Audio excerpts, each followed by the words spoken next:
Who's that? Commander Claw. Who's bad? Commander Claw. Welcome back to another episode of Breaking Brews. I am your host, Commander Claw. I'd like to thank you for taking the time to watch the series and the channel. And for all you new Magic players, I've been playing Magic for quite some time, so I feel like it's time for me to help you guys out. Today's video is about Gishath's son's avatar. And when I go on Facebook and look at the groups, so many players make dinosaur decks and they always ask, what's wrong with it? And they always share their deck list on Moxfield. The biggest problem I see is there's not enough land ramp, and they have too many dinosaurs, way too many dinosaurs, because they are expecting to cast Gishath, Sun's Avatar, for 8 mana and just flip over dinosaurs every turn. It doesn't happen like that. Gishath is a 8 CMC commander. That is demanding. So this video is to encourage you to remove all those cute dinosaurs or you dinosaurs that you would like to play, but they're not gonna really do anything. Okay. Remove those dinosaurs, add better ramp or spicier ramp cards, and add some double strike. Win with your commander and protect him. So let's get straight into it. Just to review who Gishath Sun's Avatar is for those who don't know. Gishath Sun's Avatar is an 8 CMC Naya colored dinosaur avatar with 7/6 power and toughness. He has the abilities of Vigilance, Trample, Haste. And it says whenever Gishath Sun's Avatar deals combat damage to a player, reveal that many cards on the top of your library, put any number of dinosaur creature cards from among them onto the battlefield, and the rest on the bottom of your library in a random order. Cool. Straightforward. You want to deal combat damage to your opponent so you can flip over dinosaurs from the top of your library onto the battlefield. And hopefully you hit instead of miss. The good thing is he has vigilance. Okay, so he doesn't have to tap. He has trample. So your opponents better have some creatures to block with. Even then, you can overrun them. Then he has haste. So the turn you cast him, he's coming out to play. He's coming out to smash. Let's go. Okay, so I got some ramp cards for you guys, and you guys got to let me know if they actually are worth it or not worth it. Let me know in the comments below. The first card is Nisa's Triumph. For 2 green mana, it's a sorcery. It says search your library for up to 2 basic forest cards. If you control a Nisa Planeswalker, instead search your library for up to 3 land cards. Reveal those cards, put them into your hand, then shuffle your library. So, I want to say this. This card says 2 basic forest cards. So that means you only can get basic forest.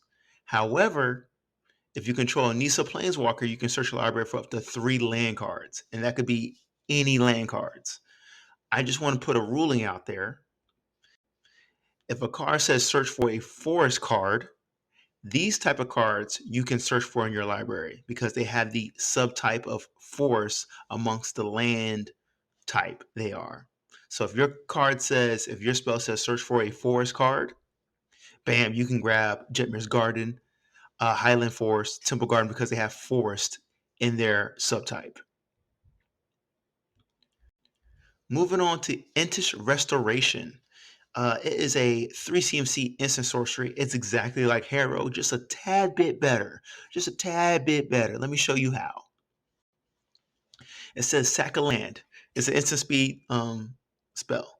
Sack a land. Search your library for up to 2 basic land cards. Put them onto the battlefield tapped, then shuffle. Cool, just like Harrow. But if you control a creature with power 4 or greater, instead search your library for up to 3 basic land cards. Put them on the battlefield tapped. You know how easy it is to have a creature with 4 power. That there's that new raptor from the Lost Caverns of Ixalan that gives you 2 green mana. It's a 4/4 creature.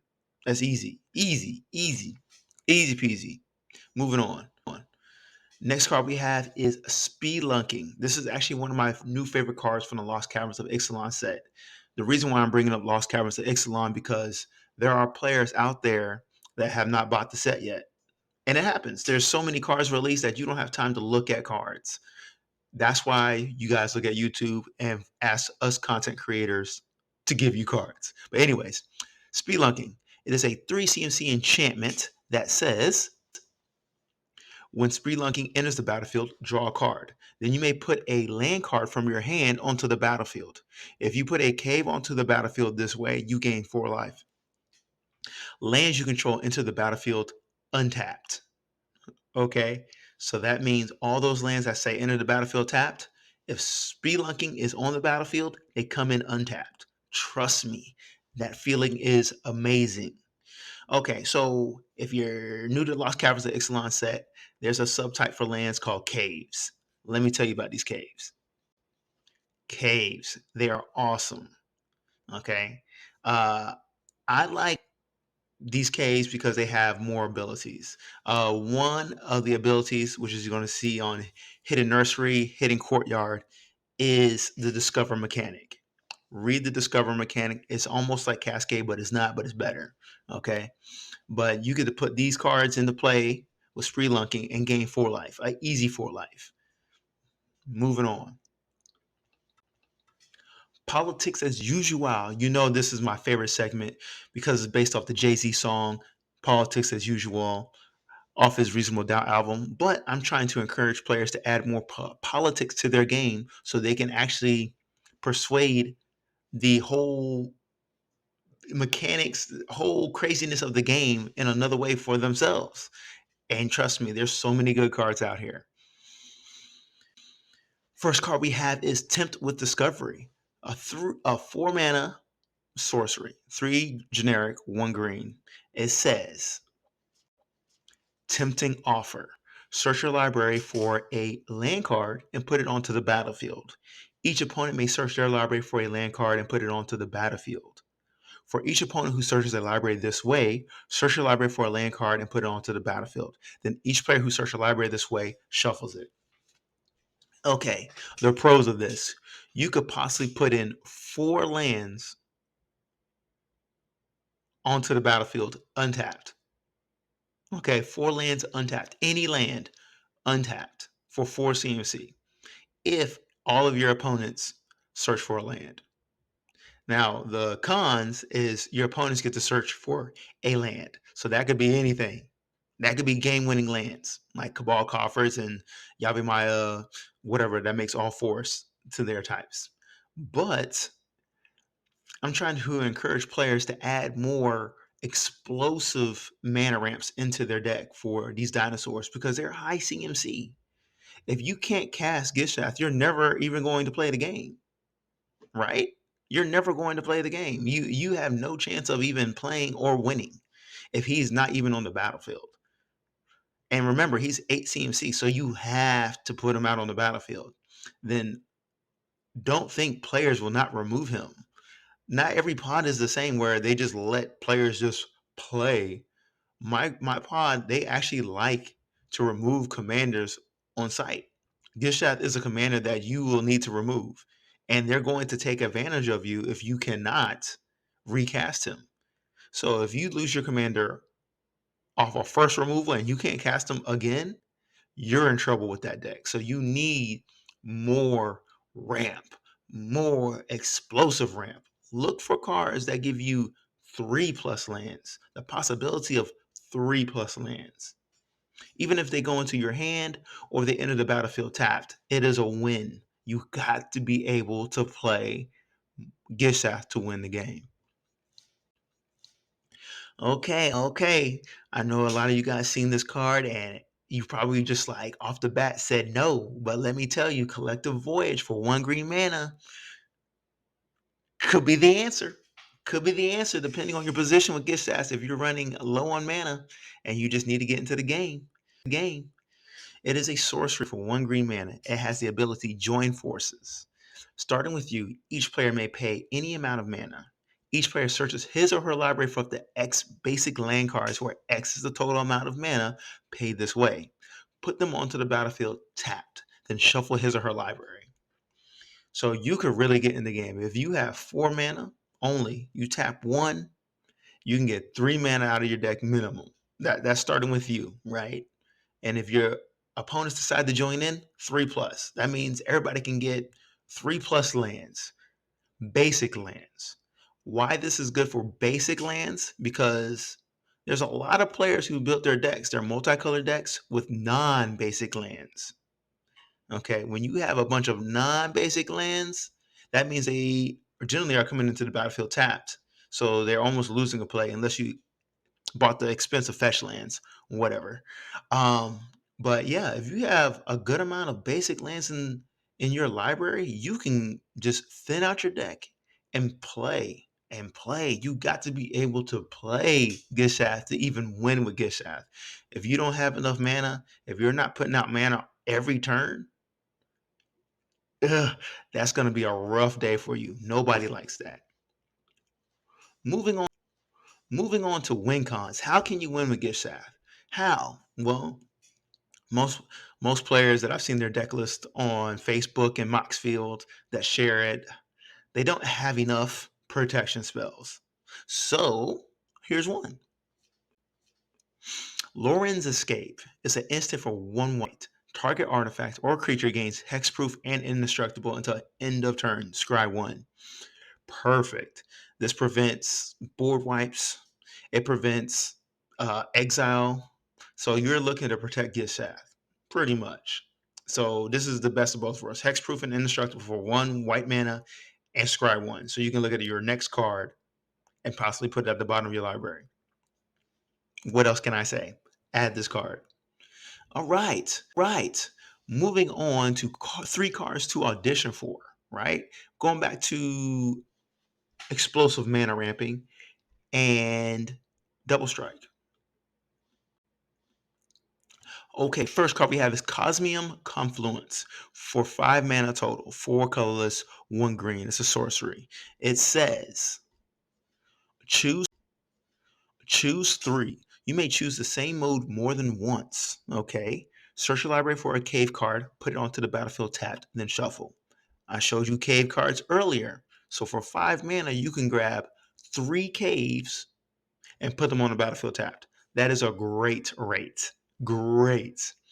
Okay. Next up, it has put 3+1/+1 counters on a cave you control. It becomes a 0/0 elemental creature with haste. It's still a land. Cool if you want to do that. If you want to make 3/3s, that's not bad at all. But what I really like here is destroy target enchantment. Woo-wee. So literally, you have flexibility here. You could destroy 3 target enchantments that each of your opponents have, all for 5 mana. Where else can you do that besides Ari shards and a bunch of creatures? But that's not the point here. This is a great flexible card. You can find this card in the Lost Caverns of Ixalan. For those who haven't bought that set, that pre-con, or even bought the set boosters, this is a great set for dinosaurs. Next up, we have Traverse the Outlands for 5 CMC, 4 colors, 1 green. It's a sorcery. It says search your library for up to X basic land cards where X is the greatest power among creatures you control. Put those cards onto the battlefield tapped. Okay, it'd be amazing if you had Gishath and you casted this card. That means you can get 7 lands and put them on the battlefield tapped. Or even a Galta Primal Hunger, 12 lands and put them onto the battlefield tapped. That would be amazing. That means you can recast your commander even after command attacks. That's great. That's what we want here. That's what we want here. But don't look down on the floor. The floor of this card. That's funny. Even if you have a 3 CMC creature, 3 powered creature, getting 3 lands for 5 mana, just like the Cosmium Confluence, is a win. It is a win. And you get to put those lands onto the battlefield tapped. Moving on. Psychotic Fury. Okay, back to Double Strike. For 1 colorless, 1 red, it's an instant. Target multicolored creature gains double strike until end of turn, draw a card. What makes this card good is you get to draw a card. Okay, obviously you're targeting Gishath because it's a multicolored creature, but you get to draw a card. So literally you're replacing the card. That is good. That is good. And it's at instant speed. So you know, opponents won't see that coming. Next up is Blood Mist, a 4 CMC enchantment, 3 colorless, 1 red. It says at the beginning of combat on your turn, target creature you control gains double strike until end of turn. Now, if you've been to EDH Rec, you've probably seen the white enchantment duelist, something that gives creatures or one of your creatures double strike when it attacks. This card for me is just a redundancy of a double strike ability on an enchantment. Enchantments are hard to get rid of. Most opponents are probably not even going to look at this when you put this out on the battlefield the first time. It's 4 CMC. You give your creature one creature double strike. But heck, if they don't have remove enchantment, Gishath has double strike just being on the battlefield with his vigilance, trample, and haste. That is crazy.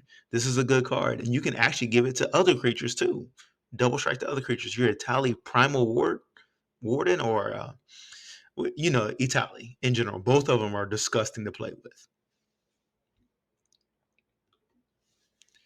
All All right. Thank you for watching another video of Breaking Brews. Hopefully, I changed your mind on when you're brewing with your Gishath Sun's avatar, your dinosaur deck.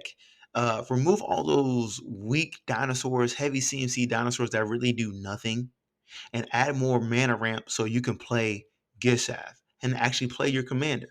Because when you remove all those extra dinosaurs and have more mana ramp, and you're taking out all those lands to play lands, you actually have a greater chance of hitting dinosaurs. Yes, do that right now.